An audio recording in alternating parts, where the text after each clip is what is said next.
They came with confidence, cloaked in the arrogance of 1,000 victorious campaigns.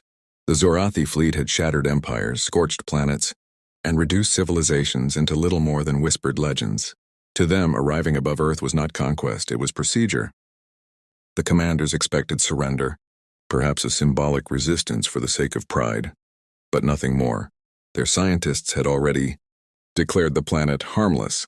The atmosphere had been scanned, its nitrogen-oxygen balance catalogued, its trace elements marked as mundane, breathable for them, tolerable for us, one alien researcher had remarked dismissively, his voice laced with contempt. They believed Earth would fold like all the others. Yet even in that first landing, when their armored boots pressed against soil dampened with rain, something subtle stirred, a sense of wrongness, a weight in the air that their instruments had not measured. It wasn't immediate. That was the cruelest part. The first squad marched forward confidently, their armor gleaming under the gray clouds, weapons humming with restrained violence. But as the mist curled around them, their polished plating began to hiss. The sound was faint, almost like steam escaping a kettle. At first they thought it was the rain. But then the hiss grew louder, sharper, turning into an acidic sizzle. One soldier looked down in confusion as the edges of his gauntlet began to bubble, the alien alloy softening, warping, dissolving as though the very air was eating it alive. Panic rippled through their ranks. "Containment breach!" One shouted, his voice cracking in disbelief. It was impossible. Their armor had endured the radiation of dying suns, the chemical storms of gas giants, the biting cold of void-born moons. Yet here on a backwater planet dismissed as primitive, the atmosphere itself was their enemy. The humans watched in silence from a distance, rain dripping from the barrels of their rifles. They didn't fire, didn't move. They simply stood, letting the invaders realize what arrogance had blinded them to. Earth was no passive rock waiting to be claimed. It was a crucible, its very air a weapon, and humanity had long since learned how to thrive within it. The fear in the aliens' eyes was worth more than 1,000 victories. It was the first time they understood. They had made a mistake they could not undo. The first screams tore through the comms like jagged glass. Soldiers who had never known fear began to claw at their own armor as if they could peel away the burning metal before it consumed them. The dissolving plates dripped in viscous strands, hissing as they splattered onto the wet ground, the smell of corroded alloy and charred flesh mingling into a nauseating fog. Officers barked orders to hold formation, to retreat, to seal their suits, anything. But discipline faltered in the face of the impossible. A lieutenant slammed his gauntlet against the emergency seal on his chest, desperate to contain the breach, but the panel warped under his fist, crumbling into shards. His breath hitched, and then the mist seeped in. He convulsed violently, his body racked with spasms before collapsing into the mud, eyes wide with terror even in death. One by one, others followed. Their once impenetrable armor, their pride, their shield, their symbol of invincibility, was reduced to slag and ruin in minutes. And still the humans did nothing. That silence was worse than gunfire. To the aliens it felt like mockery, like an execution carried out without the need for weapons. The watching soldiers of Earth stood still, their faces grim, their hands steady, as if they had rehearsed this moment for centuries. To them this wasn't cruelty, it was justice. Generations had lived and died breathing this air, shaping themselves to its invisible dangers, hardening their lungs, their skin, their blood into something uniquely resilient.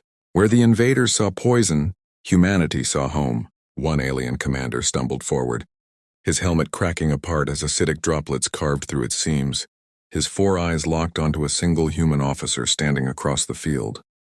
Desperation and fury flared in those alien eyes as if demanding explanation, demanding why these fragile creatures of carbon and water could stand untouched, while his warriors melted around him. The human officer didn't speak. He only held that gaze, rain tracing down his cheek, and gave the smallest, almost imperceptible nod as if to say, "You should never have come here." That silence crushed the invaders more than any weapon could. In that moment, they understood a terrible truth. Earth itself was fighting alongside its children, and nothing in their empire had prepared them for such betrayal from the very air they breathed. Retreat was ordered, but retreat was chaos. The invaders' formation fractured like glass under a hammer. Those at the front tried to stagger back toward their dropships, but their boots, already weakened by the corroding mist, sank deeper into the mud with every step. Others tripped over the fallen. Their screams cut short as their helmets ruptured, releasing clouds of acrid vapor that mingled with the Earth's damp air. The comm channels became a storm of overlapping voices, panic, rage, denial.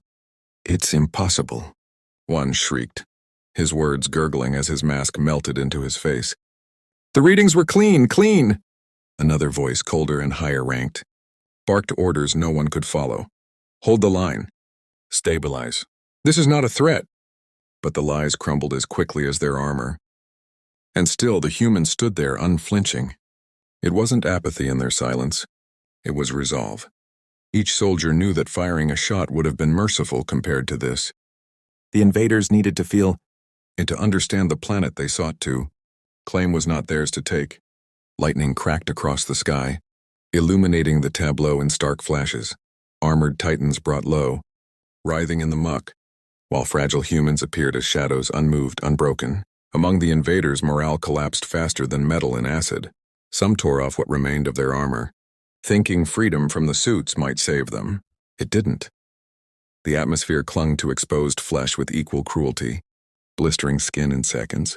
Others dropped to their knees, claws digging into the dirt as if begging the very ground for mercy. The rain answered only with more hissing as droplets kissed their burning forms. A single human broke the silence, not with words but with action. He walked forward slowly, deliberately, through the curtain of rain, rifle still slung across his shoulder. The alien's eyes widened. Some even tried to crawl back. This was no predator lunging with teeth bared. This was worse. It was prey that did not fear them, prey that approached calmly while they dissolved into nothing. The psychological blow struck harder than any bullet. For the first time in their long history of conquest, the Zorathi felt something alien to them, powerlessness. And that realization was a weapon far sharper than steel. The commanders had always trusted their armor more than their own flesh. To them, the gleaming plates were more than protection. They were identity, status, the very embodiment of their empire's superiority. Now watching that sacred shell rot away in mere minutes was like watching their own history being erased. A decorated captain staggered to his knees, clawing at his chest as molten rivulets carved through his insignia. The golden emblem of conquest, worn proudly for centuries, collapsed into a twisted smear of slag. He let out a guttural roar, part fury, part despair, before falling face first into the mud, the rain finishing what the atmosphere had begun. His subordinates saw and faltered. The fall of one decorated officer might not have mattered on a battlefield of weapons, but here, where the enemy had not yet fired a shot, it was devastating. It wasn't humanity that had broken him. It was Earth itself, and that truth echoed louder than the thunder rolling overhead. One commander slammed his fist into the comm link, demanding orbital bombardment, demanding the fleet unleash fire from the sky. But the fleet's hesitation was telling. From orbit, their scanners showed no weapons fired from the humans. No plasma cannons, no railguns, no chemical strikes. All readings said the humans were simply standing there. How could they justify reducing the planet to ashes when the only thing killing their soldiers was the very air itself? Even their logic began to fracture. One panicked officer screamed, "This is sorcery! The humans have altered the atmosphere." Another barked back, "Impossible! The composition is unchanged, we confirmed it." The argument unraveled into hysteria, exposing cracks in a chain of command once thought unbreakable. Down below, the human ranks remained statuesque. The silence of predators who had already won. Some soldiers clenched their fists tighter, knuckles whitening as they fought the urge to move. Others simply stared, eyes dark with a grim understanding. Their world was exacting its own vengeance. And in the middle of that stillness, one alien officer caught sight of a young human soldier, barely older than a boy, standing calm in the acidic mist. Their gazes locked, and the officer felt something colder than the dissolving air seep into his chest. That boy wasn't afraid. He was waiting for them to realize the truth. The greatest weapon humanity had was not their guns, not their ships, but the fact that they could breathe where others burned. Above the clouds, the fleet trembled, not from weapons fire, but from indecision. Their warships, titanic blades of alloy and plasma, hovered in perfect formation, waiting for an order that never came. The admirals were paralyzed, watching through live feeds as their armored warriors melted into the mud of a World deemed primitive. What explanation could they give to their superiors? That the atmosphere itself was dissolving their proud legions? That humans, small and fragile, stood unflinching as giants collapsed at their feet? Some commanders argued for immediate orbital cleansing. "Scorch the planet!" one hissed, his mandibles clattering in frustration. "If the air itself is a weapon, then we burn away the weapon and the creatures that wield it." But others hesitated. To destroy a planet without provocation would not just waste resources, it would raise questions back home. Their empire thrived on the illusion of control, on the myth that every conquest was inevitable and orderly. Yet here the live feeds showed chaos, panic, and humiliation. They couldn't erase this. Not entirely. Down below, the humans continued their silent vigil. They did not shout in victory or charge to slaughter the wounded. Their restraint was surgical, almost cruel in its patience. For every passing second, the invaders' fear grew heavier, pressing into their minds like a vice. One soldier, his armor reduced to dripping shreds, stumbled toward the humans, collapsing mere meters away. He gasped, his skin blistering, his claws digging furrows into the earth as if clinging to life itself. The human nearest to him crouched, not with pity, but with a hard, steady gaze. The alien wheezed, struggling to form words, but before he could, his chest convulsed violently and he went still. The human did not move for a long moment. Then he rose slowly, turning his back without a word. That image, captured by the invaders' drones, spread like wildfire through the fleet. To the aliens, it was unbearable. Prey showing no fear, no gratitude for survival, no acknowledgement of their once mighty predators. Just calm acceptance, as if this outcome had been inevitable all along. Above, the admirals realized something chilling. This was not just a battle for land. This was a psychological war, and the humans had already won the first strike without firing a single bullet. On the ground, desperation began to twist into madness. Some of the invaders, their armor already reduced to warped fragments clinging to their bodies, tried to claw their way back to the dropships. Their movements were frantic, erratic, once disciplined warriors reduced to stumbling wretches. Each step was agony. Each breath dragged poison deeper into their lungs. A few, realizing escape was impossible, turned their fury on the only target left, the humans. One soldier, his chest plate gone, revealing the raw, blistered flesh beneath, raised his plasma rifle and fired wildly through the mist. Bolts of searing light tore across the field, cutting through rain and shadow. The humans did not flinch. Their ranks parted with mechanical precision, letting the bolts pass harmlessly into the mud behind them. Not one trigger was pulled in response. The silence screamed louder than any barrage. The alien's weapon, corroded like the rest of his gear, sputtered once, then exploded in his hands. He fell, shrieking, into the muck, his cries muffled as the acid mist finished what his weapon had started. The others watched, and the last threads of their courage snapped. They had faced countless enemies, from fortified armadas to savage beasts, but never had they fought an opponent that chose restraint over slaughter. To be ignored, to be allowed to die slowly, was worse than any battlefield defeat. It told them they weren't feared, they were pitied. One alien commander, coughing violently inside his melting helmet, fell to his knees and pounded the earth with his claws. "What are you?" he rasped, staring at the line of humans through the distortion of his cracking visor. There was no answer, only the steady sound of rain and the faint hiss of dissolving armor. That silence weighed heavier than words ever could.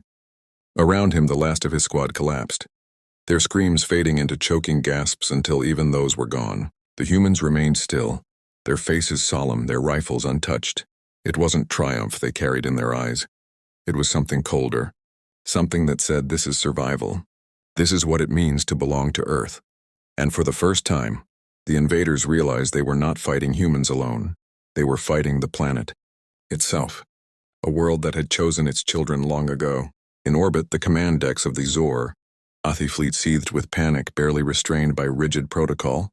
The admirals and strategists, once so certain of swift conquest, stared at the holofeeds in silence, their mandibles and jaws clenching with disbelief.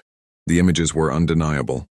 Warriors dissolving into screaming husks, weapons failing, armor collapsing like wax before a flame, all while humans stood motionless, untouched. Some officers averted their gaze, unable to watch the humiliation of their kind.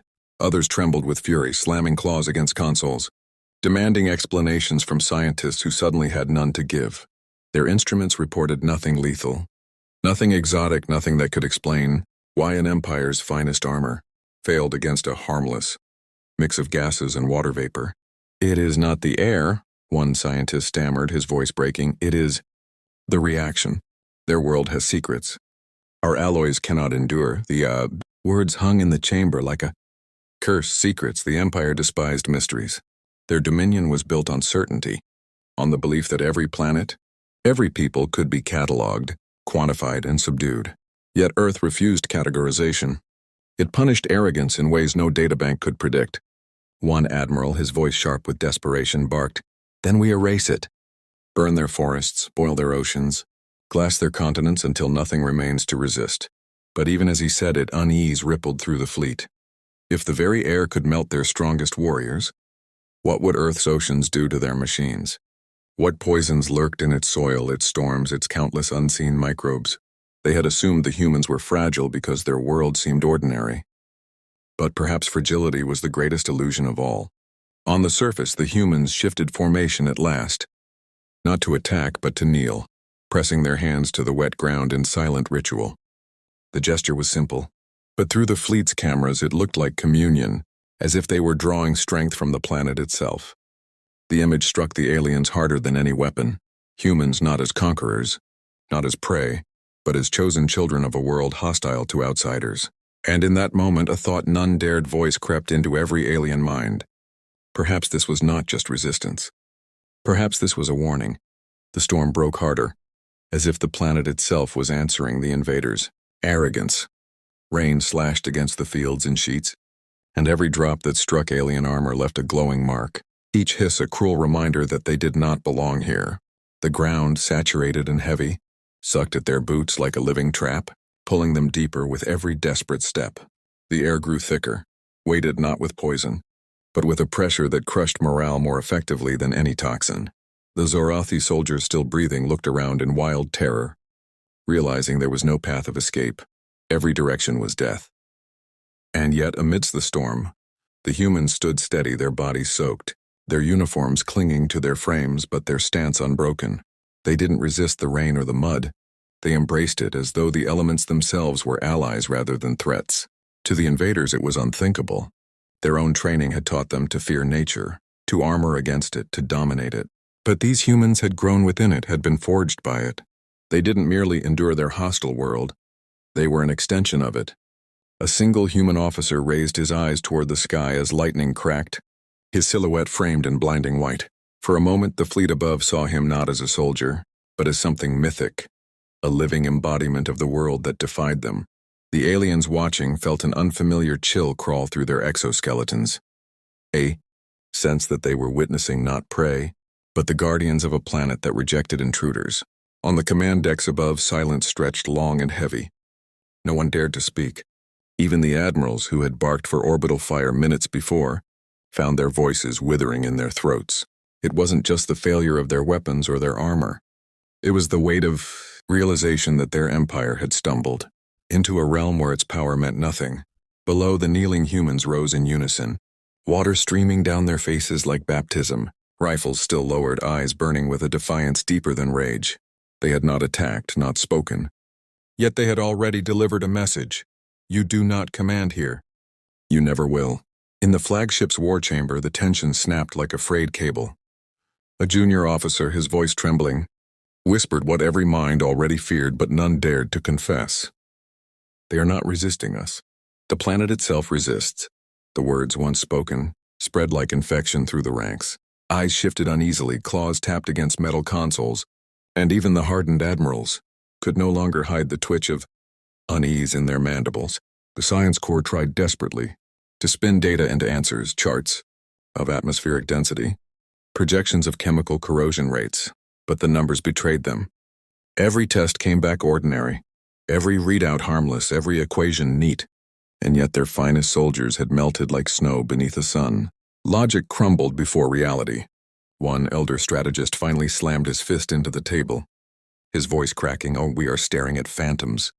If their world is poison, then why are the humans untouched? Why do they breathe it, drink it, bathe in it, yet thrive while we decay?" The chamber fell silent. None had an answer, and the silence felt heavier than any scream. Far below, on the storm-soaked battlefield, the humans moved with an unsettling calm. They were not laughing, not celebrating, not even speaking. They simply watched. Their stillness was more unnerving than battle cries, more terrifying than a charge. For in their silence, the aliens saw something ancient, something that whispered, "This is not the first time Earth has devoured invaders.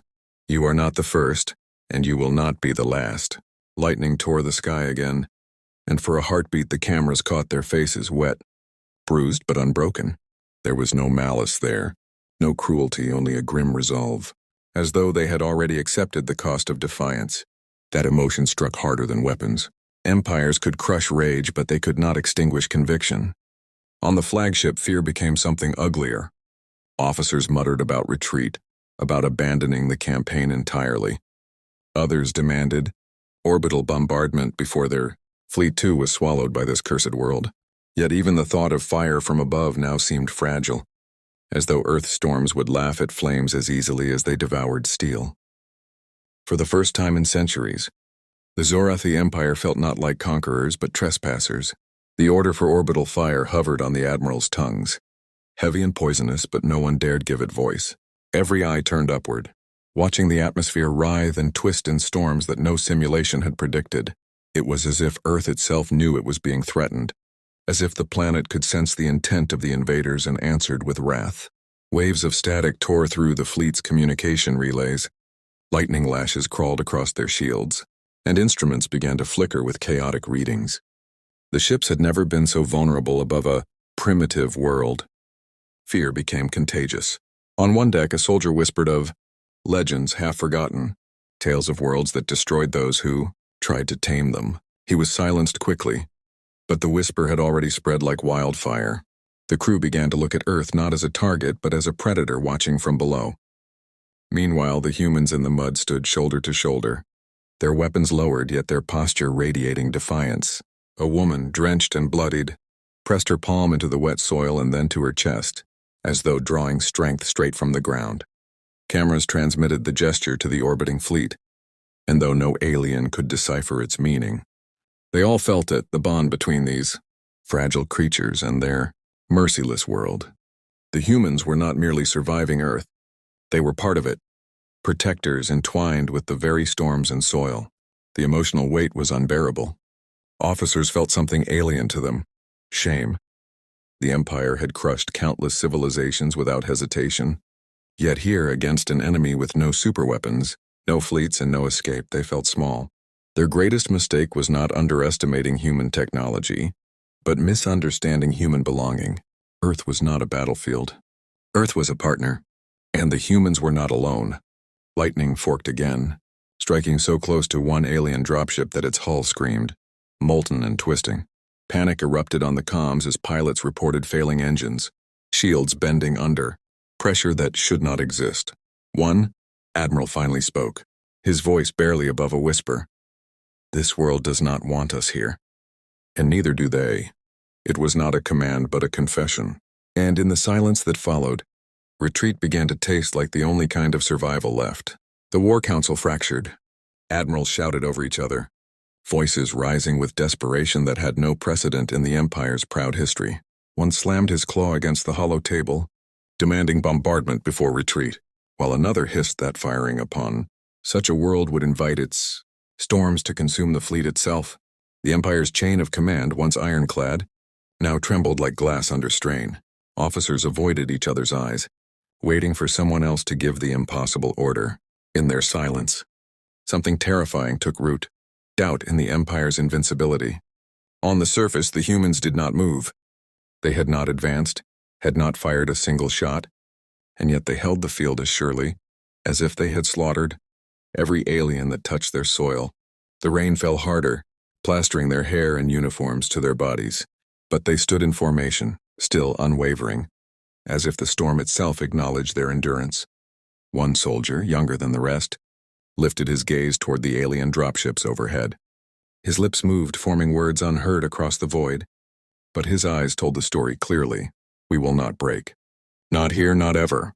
For the aliens who watched through trembling lenses, that unspoken vow struck deeper than blades. Suspense hung in every breath of static. Would the humans finally strike? Unleash whatever secret weapon allowed their atmosphere to dissolve Imperial armor? Or would they simply stand and let Earth itself fight on their behalf? The uncertainty gnawed at the invaders worse than defeat. Fear became palpable, leaking into every corridor of the fleet. Some soldiers begged quietly to return home, muttering that no honor was worth dying on a cursed rock. Others stared at the screens in mute horror, unable to reconcile the fragility of human flesh with the immensity of their will. Emotion bled into the chamber like a wound: shame, dread, disbelief, and something else far more corrosive: respect. For the first time in generations, the Zorathi understood what it felt like to face a people who did not measure strength in weapons, but in belonging, and that realization cracked the Empire's pride more effectively than any cannon. Above the chaos, the storm raged louder, as if waiting for a decision, retreat or annihilation. The silence on the command deck became suffocating. Every alien present knew that one word, attack or retreat, would decide not just the fate of their fleet, but the reputation of their empire across the stars. For centuries, the Zorathi had thrived on their image of unstoppable conquest, bending civilizations to their will. To retreat from a world of primitives would stain their legacy with shame. Yet the thought of staying, of continuing the assault, sent a deeper, colder fear through their veins. Already, reports poured in: landing craft buckling under rain, alloys corroding faster than repairs could be made, soldiers refusing to leave the shelter of their failing transports. The atmosphere itself was stripping their courage as cleanly as it stripped their armor. Then through the static came a feed from the battlefield. The humans had begun to move, not forward in an attack, but together in unison, raising their hands skyward as thunder cracked across the clouds. The image was haunting: fragile beings standing defiantly beneath a storm that had destroyed warriors 100 times their size. No weapons fired, no commands spoken, yet the sight radiated something more powerful than violence. It looked like unity. It looked like faith. The chamber trembled with unease as officers watched, unable to look away. One whispered almost reverently, "They are not waiting for us to surrender. They are waiting for their world to finish what it started." The words spread like poison, and even the high command felt their certainty unravel. Pride battled with instinct, duty clashing against the primal need to survive. At last an admiral broke, slamming his claws against the console. "Enough. We withdraw. Let this cursed planet keep its beasts and its slaves." The declaration should have been shameful, but instead it was met with silence heavy with relief. No one protested. No one dared. Below, the humans lowered their arms, watching the skies as if they had heard the decision themselves. Their faces betrayed no triumph, only grim resolve. They had not needed to fire a single bullet to win. Their world had spoken for them, and the Empire, for the first time in living memory, had listened. Engines roared to life across the alien fleet, their thunder clashing awkwardly with the storm below. Dropships lifted shakily from the mud, hulls pitted and scarred, some shedding fragments of armor that hissed into the rain like dying embers. The battlefield echoed with the groan of retreating machinery, a sound that should have brought relief to the humans, but instead deepened the gravity of the moment. They did not cheer. They did not pursue. They only watched in silence, eyes unblinking, as if ensuring the invaders truly understood the price of trespassing. In the orbiting warships, shame spread like a contagion. Soldiers sat rigid at their stations, avoiding one another's gazes. Some trembled openly, unable to hide the weight of what they had witnessed. Others clenched their jaws in bitterness, unwilling to admit they were leaving, not because of human weapons, but because of something far worse: an enemy world that rejected them. Suspense lingered in every corridor, the unspoken fear that Earth might not let them go so easily. Systems flickered as ships strained against atmospheric turbulence, their hulls screaming under pressures that sensors still insisted should not exist. It was as if the planet was reaching for them, clawing at their retreat, daring them to return. In the storm below, the humans remained statuesque. One child, sheltered beneath a soldier's coat, peeked out and pointed toward the rising fleet. His mother pulled him close, but not before the gesture was caught on the alien feed. To the invaders it was unbearable, the sight of innocence standing unbroken, where their finest warriors had perished. It made their defeat absolute. In the command chamber, the High Admiral finally gave the formal order: all ships exit orbit. Mark this system forbidden. The words were iron, but his voice shook beneath them. For the first time in memory, the Empire had named a world untouchable. As the fleet began to pull away, the storm seemed to quiet, the rain softening as though satisfied. The humans slowly lowered their heads, not in victory, but in solemn recognition. They had not won a battle. They had endured a trial, and their planet had chosen them once again. The fleet tore through the upper atmosphere, engines straining as if the very sky resisted their departure.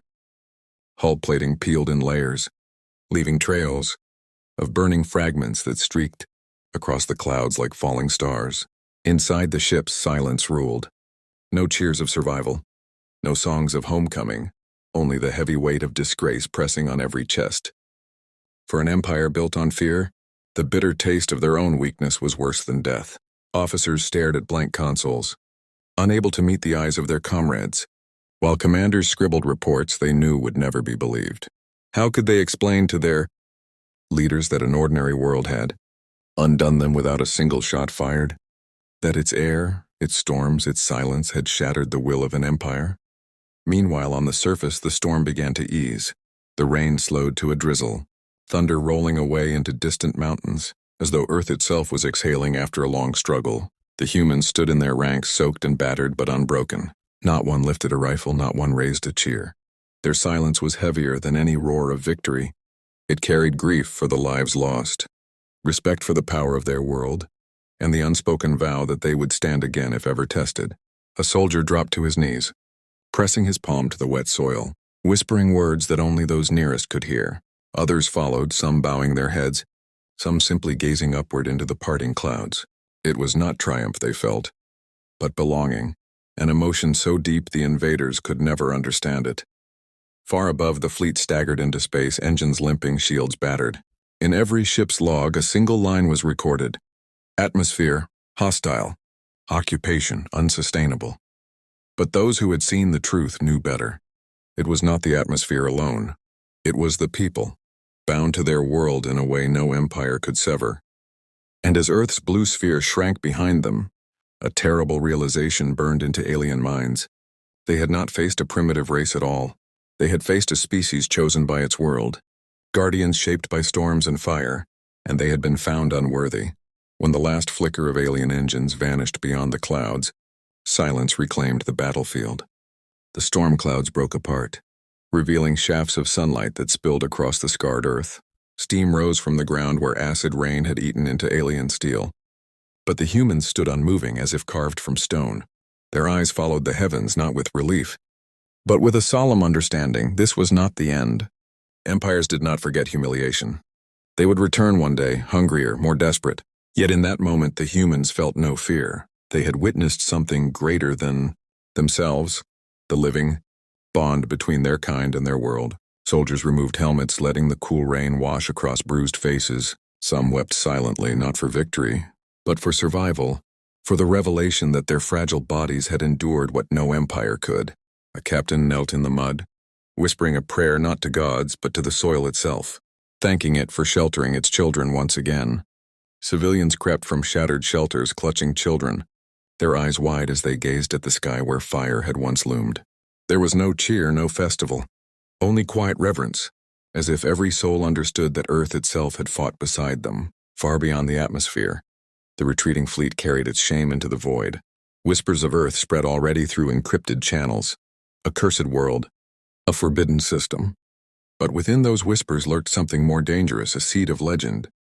For soldiers who had survived would speak not of weapons, but of humans who stood unarmed beneath storms that devoured armies. They would remember eyes that did not flinch, voices that did not beg, and a world that defended its own. And legends once born could not be contained.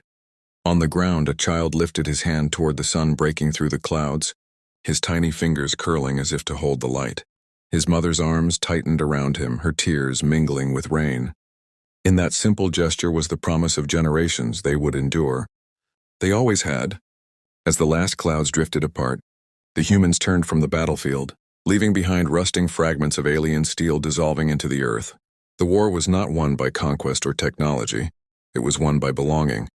And in that truth lay humanity's greatest weapon, one no empire could ever steal.